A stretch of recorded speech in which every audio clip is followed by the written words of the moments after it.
राज्यात पुढील 5 दिवस मेघगर्जनेसह जोरदार पावसाचा इशारा। राज्यातील अनेक जिल्ह्यांसाठी हवामान विभागाकडून अलर्ट जारी। तर राज्यात विजांच्या कडकडाटासह पावसाची शक्यता। लातूरच्या उदगीर तालुक्यात अवकाळी पावसाचा धुमाकूळ, विजांच्या कडकडाट आणि पावसामुळे अनेक जनावरांचा मृत्यू, शेतीलाही फटका, अनेकांच्या घराचंही नुकसान। शासनाकडे नुकसान भरपाईची मागणी। गोंदिया जिल्ह्यात अवकाळी पावसामुळे 230 घरांचं नुकसान, अवकाळी पावसामुळे एका व्यक्तीचाही मृत्यू। अमरावती शहरासह ग्रामीण भागात मुसळधार अवकाळी पावसाची हजेरी। अवकाळी पावसामुळे कांदा आणि संत्रा बागांना फटका बसण्याची शक्यता। सोलापुरात अवकाळी पावसामुळे फळबागांचं नुकसान, मोहोळमध्ये केळीच्या बागांचं मोठं नुकसान। पापरी गावात अनेक शेतकऱ्यांची केळीच्या बागा जमीनदोस्त झाल्या। वाशिमच्या मानोऱ्यात जोरदार पावसाची हजेरी। अचानक आलेल्या पावसामुळे शेतकऱ्यांची तूर पावसात भिजली। तूर भिजल्यामुळे शेतकऱ्याला अश्रू अनावर। अहिल्यानगर जिल्ह्यात अनेक भागात अवकाळी पावसाची जोरदार हजेरी। पावसामुळे सखल भागात पाणी साचलं। पावसामुळे वातावरणात गारवा। वाशिमच्या मानोरामध्ये अवकाळी पावसाची जोरदार हजेरी। कृषी उत्पन्न बाजार समितीत शेतकऱ्यांची तारंबळ, तूर पिकांचं नुकसान होण्याची शक्यता। रायगडमध्ये अवकाळी पावसाच्या जोरदार सरी। महाल तालुक्यातील रस्त्यांची अवस्था बिकट, रस्त्यांवर सर्वत्र चिखल। अवकाळी पावसामुळे पुणे आणि रायगडला जोडणाऱ्या वरंधा घाटात चिखलमय रस्ता। चिखलाच्या वाटेने वाहन चालकांना करावा लागतोय प्रवास। भोर महाड रस्त्याच्या रुंदीकरणाचं काम सुरू असल्यानं रस्ता चिखलमय। नाशिकच्या येवला तालुक्यातील पूर्व भागात जोरदार पावसाची हजेरी। अवकाळी पावसामुळे शेतात पाणी साचलं। अमरावती जिल्ह्याच्या अनेक भागात वादळी वाऱ्यासह पावसाची हजेरी। सोसाट्याच्या वाऱ्यामुळे उसगव्हाण परिसरात मोबाईलचा टॉवर शेतात कोसळला। साताऱ्याच्या पाटणमध्ये अवकाळी पावसाची जोरदार हजेरी। उष्णतेपासून हैराण नागरिकांना पावसामुळे दिलासा। काढणीला आलेला भुईमूग आणि आंबा पिकाचं मोठं नुकसान। सांगलीच्या पलूस तालुक्यात सलग दुसऱ्या दिवशी वळवाचा पाऊस। वळवाच्या पावसानंतर इंद्रधनुष्याचा नजारा पाहण्यासाठी निसर्गप्रेमींची उत्सुकता। वाशिम जिल्ह्यात पाणी टंचाई। शहरात 17 टँकरच्या माध्यमातून पाणी पुरवठा सुरू। पाण्यासाठी नागरिकांची वणवण। नांदेडच्या सावरगाव माळ गावावर पाणी टंचाईचं संकट। तलावातील पाणी आटल्याने पाण्यासाठी नागरिकांची वणवण। टँकरने पाणी पुरवठा करण्याची मागणी। वाशिम नगरपालिकेकडून दूषित पाणी पुरवठा, पाण्यात गाळ आणि अळ्या आढळल्या। शहरातील सिव्हिल लाईन परिसरातील नागरिकांचा आरोप। अमरावतीकरांना 3 दिवसानंतर सुरळीत पाणी पुरवठा। प्राधिकरणाच्या जलवाहिनीची दुरुस्ती, नागरिकांना दिलासा। छत्रपती संभाजीनगर शहरात पाण्यासाठी काँग्रेस आक्रमक। शहराला पाणीपुरवठा करण्यात यावा या मागणीसाठी पालिकेसमोर आंदोलन। पुण्यातील औद्योगिक क्षेत्रात प्रदूषण करणारे उद्योग शरद पवारच बंद करतील। साहेब, आम्हाला तोंड झोडायला लावू नका। पुण्याच्या रांजण गावात शरद पवारांसमोर शेतकऱ्यांना तोंड झोडून घेतलं। अभिनेता गोविंदाने नाशिकमधील व्यंकटेश्वरा फार्मला भेट दिली। भेटीदरम्यान माजी सैनिक शिवाजीराव डोळेंच्या नेतृत्वात लावलेल्या फळबागांनाही भेट दिली। यावेळी माजी सैनिकांनी केलेल्या मेहनतीचं गोविंदाकडून कौतुक करण्यात आलं। पुण्यातील विठ्ठलवाडी ते फन टाइम थिएटर उड्डाणपुलाची मंत्री माधुरी मिसाळ यांच्याकडून पाहणी।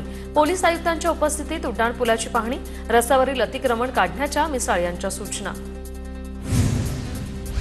अमरावती जिल्ह्यातील कंझरा ते नांदगाव या 4 किलोमीटर रस्त्याची दुरवस्था। रस्त्यावर अनेक खड्डे तयार झाल्याने अपघात होण्याची शक्यता वाढली। बीडमधील वनवेवाडी गाव ग्रामस्थांनी विक्रीला काढलं। गावात रस्ता, नेटवर्क, एसटीची सुविधा नसल्याने ग्रामस्थांची गैरसोय। वनवेवाडी ग्रामस्थांकडून खड्ड्यात वर्षश्राद्ध घालून आंदोलन। सोलापूरच्या पंढरपूरमध्ये अण्णासाहेब पाटील आर्थिक मागास विकास महामंडळाच्या वतीने जनता दरबारचं आयोजन। शेकडो लाभार्थ्यांची जनता दरबारला उपस्थिती। वर्ध्याच्या आजनसरामधील संत भुजाजी महाराज देवस्थानाच्या पर्यटन स्थळाचा ब दर्जा उन्नतीसाठी प्रस्ताव सादर करावा। महसूल मंत्री चंद्रशेखर बावनकुळे यांचे निर्देश। आमदार समीर कुणावार, ग्रामविकास विभागाचे प्रधान सचिव एकनाथ डवलेंच्या उपस्थितीतील या संदर्भात बैठक। पुण्याच्या भोरमध्ये महाराष्ट्र राज्य कृषी सहाय्यक संघटनेचं विविध मागण्यांसाठी आंदोलन। कृषी विभागातील सर्व कृषी सहाय्यक आंदोलनात सहभागी। मागण्या पूर्ण होत नाही तोपर्यंत काम बंद आंदोलन सुरूच ठेवण्याचा इशारा। बारामती नगर परिषदेसमोर युवा पॅन्थर संघटना आणि पथविक्रेत्यांकडून भीक मागू आंदोलन। मुख्याधिकाऱ्यांनी कारवाईचा सपाटा लावल्याने पथविक्रेत्यांसमोर उपासमारीचा प्रश्न। नगर परिषद हद्दीत पथविक्रेत्यांना विक्रीस परवानगी देण्याची मागणी। वर्ध्यात जिल्हा परिषदेसमोर शिक्षकांचं धरणं आंदोलन। 15 मार्च ते 2024चा संच मान्यतेचा शासन निर्णय रद्द करण्याची मागणी। विदर्भ माध्यमिक शिक्षक संघाच्या आंदोलनात मोठ्या संख्येने शिक्षकांचा सहभाग। जळगावच्या सराफा बाजारात सोन्याच्या दरात घसरण। सोन्याचे दर 94,800 रुपयांवर। आठवड्याभरात सोन्याचे दर 5,000 रुपयांनी स्वस्त। जळगावच्या मुक्ताईनगरमधील वडोदा वनक्षेत्रात 557 वनप्राण्यांची नोंद। 66 ठिकाणाहून वन्यजीव प्राण्यांची गणना। वैभवी देशमुखचं बीड जिल्हा परिषदेच्या मुख्य कार्यकारी अधिकाऱ्यांकडून अभिनंदन। 12वीत उत्तीर्ण झाल्याबद्दल अधिकाऱ्यांनी शुभेच्छा दिल्या। सांगलीच्या तासगावात बैलगाडी शर्यतीदरम्यान 2 बैलांचा तलावात बुडून मृत्यू। बैलगाडीवरील ताबा सुटल्यानं ही दुर्घटना घडली।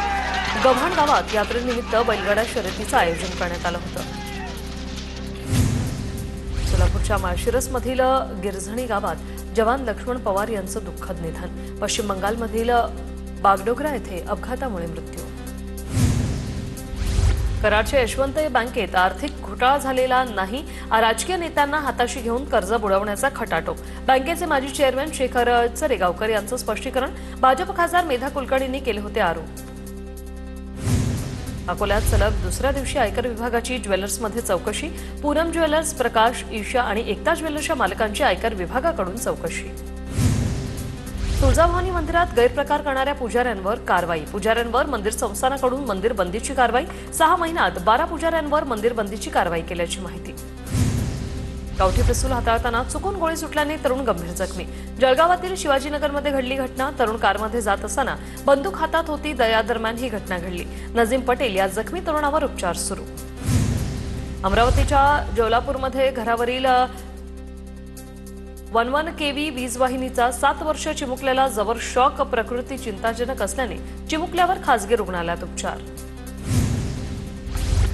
पुण्यात कोयता गँग पुन्हा सक्रिय। पुण्यातील दत्तवाडी परिसरात भर दुपारी पूर्व वैमनस्यातून एकावर वार। संपूर्ण घटना सीसीटीव्हीत कैद। पोलिसांकडून आरोपींचा शोध सुरू। धाराशिवमध्ये पवनचक्कीच्या सुरक्षा रक्षकांकडून महिला शेतकरी आणि तिच्या मुलाला मारहाण करून शेतकरी कुटुंबावरच दाखल केला गुन्हा। दाखल केलेला खोटा गुन्हा मागे घेण्याची महिलेची मागणी। लातूरमधील खासगी वसतिगृहात विद्यार्थ्याला झालेल्या मारहाण प्रकरणाची पोलिसांनी घेतली दखल। पोलिसांनी पुढे स्वतः गुन्हा दाखल केला। मारहाणीचा व्हिडिओ व्हायरल झाल्यानंतर पोलिसांची कारवाई। चंद्रपूरच्या बल्लारपूर शहरात वेकोलीच्या सहाय्यक प्रबंधकांच्या घरात दरोडा। 8.5 तोळे सोनं, मोबाईल फोन, प्रॉपर्टीची कागदपत्र आणि बॅग लंपास। नागरिकांमध्ये भीतीचं वातावरण। छत्रपती संभाजीनगरमध्ये वाळूज बजाजनगरमध्ये दरोडा। चालकाचे हातपाय बांधून 6 जणांकडून संतोष लड्डा यांच्या घरी दरोडा। लड्डा यांच्या घरून दरोडेखोरांनी मोठा ऐवज लंपास केला। पोलीस डॉग स्क्वॉडसह घटनास्थळी दाखल। शिर्डीमध्ये सोनं व्यापाऱ्यास ड्रायव्हरने लुटलं। तब्बल 3.5 किलो सोनं घेऊन ड्रायव्हर फरार ड्रायव्हरचा शिर्डी पोलिसांकडून शोध सुरू। नाशिक शहरात एमडी ड्रग्ज विकणाऱ्या 2 संशयितांना पोलिसांकडून अटक। आरोपींकडून 1,77,000चा मुद्देमाल जप्त। नागपूर गुन्हे शाखेने 456 ग्रॅम एमडी ड्रग्ज जप्त केलं। हुडकेश्वर पोलीस ठाण्याच्या हद्दीत याची मार्केटमध्ये धाड टाकत गुन्हे शाखेची कारवाई। बुलढाण्याच्या खामगाव तालुक्यातील पिंपळगाव राजा येथे अल्पवयीन मुलीवर अत्याचार। 19 वर्षीय नराधमाला पोलिसांकडून बेड्या। पुण्याच्या चाकणमध्ये मंगळवारी रात्री महिलेवर अत्याचार। आरोपीला चाकण पोलिसांकडून 24 तासात अटक। पीडित महिलेवर वायसीएम रुग्णालयात उपचार सुरू।